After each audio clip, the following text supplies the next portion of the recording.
viral. Steph Curry celebrated his 30th birthday Monday with the Warriors, and apparently the team partied so hard they canceled practice yesterday. Yeah. Is that pizza? That looked like ribs. It was ribs. No, he was eating ribs. Looked like ribs. He was eating ribs. Now, Steph can dance a little bit. His teammate, his brother, the Splash brother, Klay Thompson, cannot. Oh, we're going to show it? Yeah. Yeah, I mean, come on. Here it comes. Klay is not... First of all, don't knock people who can't dance very well. Well, then don't do it on camera, Klay. Come on now, Klay. We don't... I mean, if Steph's there, but...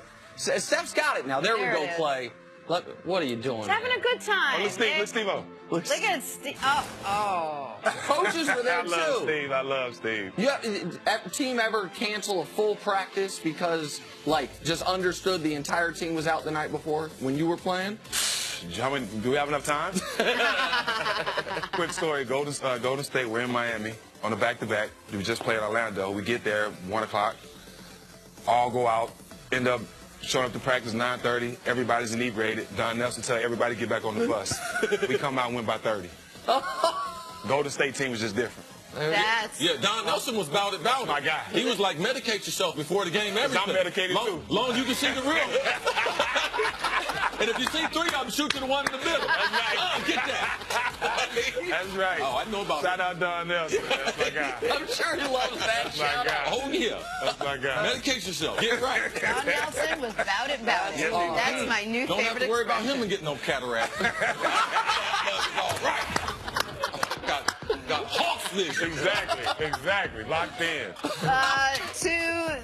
So the Cavs were in need of a bounce-back game after 2 losses in Los Angeles. Thankfully, they had the Suns on their schedule last night. LeBron James scored 28 points, part of his 14th triple-double of the season, the most he's had in a single season. What say you, LeBron? Just say I'm like fine wine. I get better with age. That's what it says. More possession in my ass.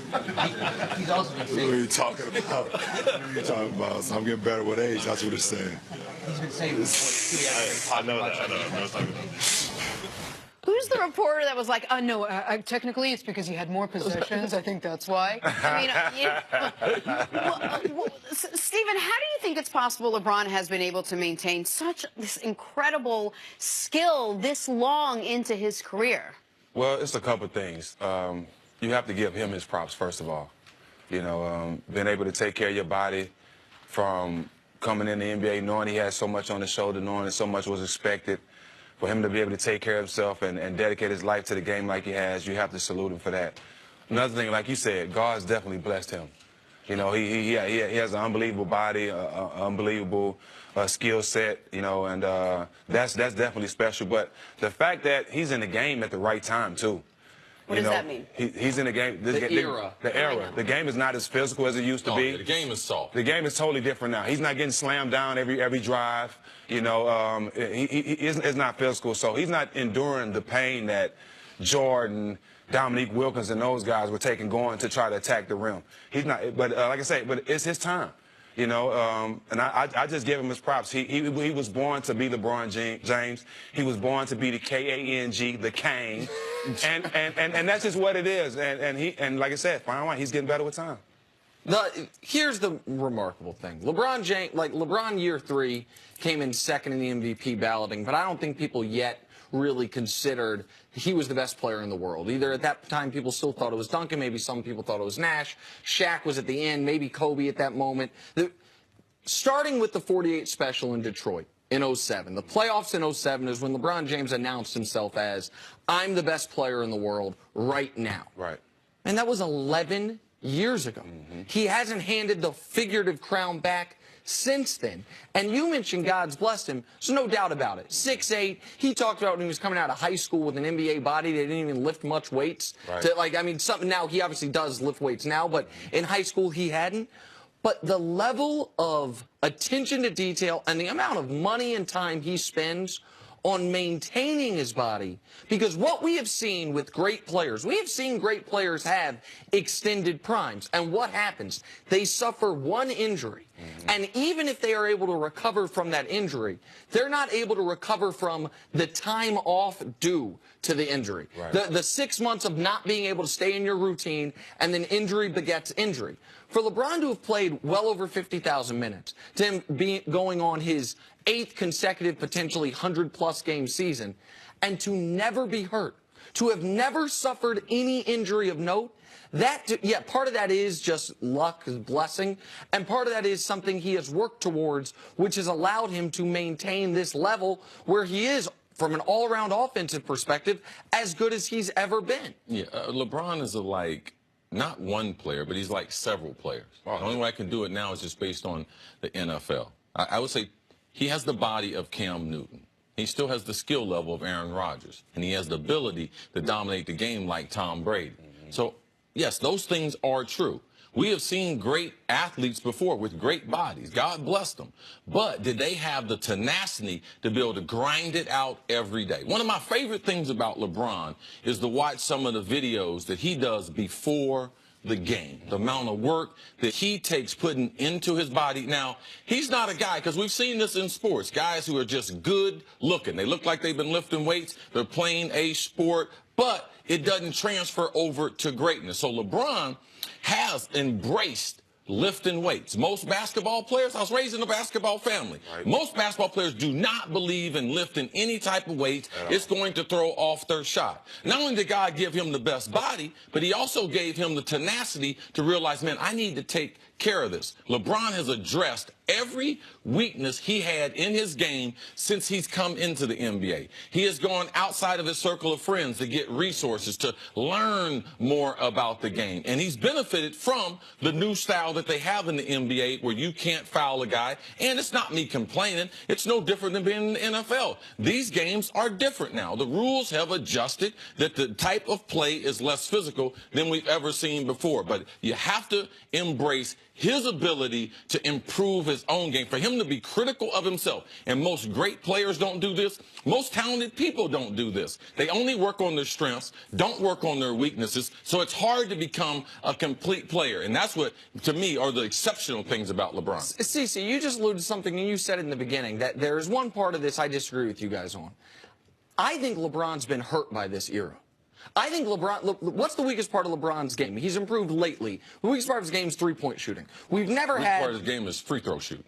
Okay, sure. It's 75% for his career. You'd like it to be 80%. But that's the weakest part of his game, though. Okay, sure. That's fine. But as far as the part of his game where the game has changed the most, I guess, is three-point shooting, right? That is not one of his absolute strengths, and it's never been more important. You add to that the idea that LeBron, who I think we agree is one of, if not the most physically gifted basketball players we've ever seen. The best all-around player of all time. No, but I'm just purely from a physicality standpoint, though. A more physical era would have suited him. Like, maybe would have No, not for injuries, though, Nick. Not for injuries. Like, this is an unprecedented run we have seen a great player go on. If you are playing in a more physical league, the probability of you getting hurt, it goes way, way up. So we're not talking about LeBron. We're not talking about him. Like, he's talking about in general the health of the player. Yeah, the game, and it benefits him even more that he is that physical, playing in an era that's probably the least physical that we've ever seen. Right. So what he's been blessed with, he's taken advantage of playing in this era where it's very soft. We didn't say LeBron is such a great talent, and this is what you see. Take the last 50 years in any sport. You pick a guy that can play in any one of those years, that's what speaks to his greatness. Right. And LeBron could do that. He could be Oscar Robertson. He could be Magic Johnson. He could be Kobe Jordan. He's done all those things wrapped up in the greatest body we've ever seen. And while he knows how good he is, not one day does he ever take off. We all have seen athletes who are able to just rest on the laurels of their talents, like a guy like Allen Iverson, who was so talented and could have been so much more talented if he practiced. There was this amazing Tiger Woods commercial, a Nike commercial that came out a couple years ago. The camera pans down, it's pouring rain outside, there's a really comfortable couch, there's cartoons on, and then you keep panning, and he's outside in the rain, practicing over and over. That's the same feeling you get with LeBron James, that every day there's another part of his game that he keeps wanting to work at, and his skills haven't let out since. How much better can you get? You know, like, he's the best player in the world, and he still wants to get better. He still has that hunger for the game. He still works out harder than anybody. And like you say, basketball players don't lift weights. I know. I didn't start lifting weights till after my career, and I fell in love with it. But LeBron, the way he works, it shows why he's so dominant, why he's been great for so long. You have to give him his props for that. What do you just alluded to it just quickly here. What do you think it is, in your opinion, guy that's played against him for a long time, that keeps his hunger level where it is at year 15? Well, Kawhi has the same thing. They want to be great. You know, I came into the NBA, I knew I had to find my way and my niche. I didn't come in the NBA trying to be Kobe, AI, or LeBron. That wasn't for me. I had to find my lane.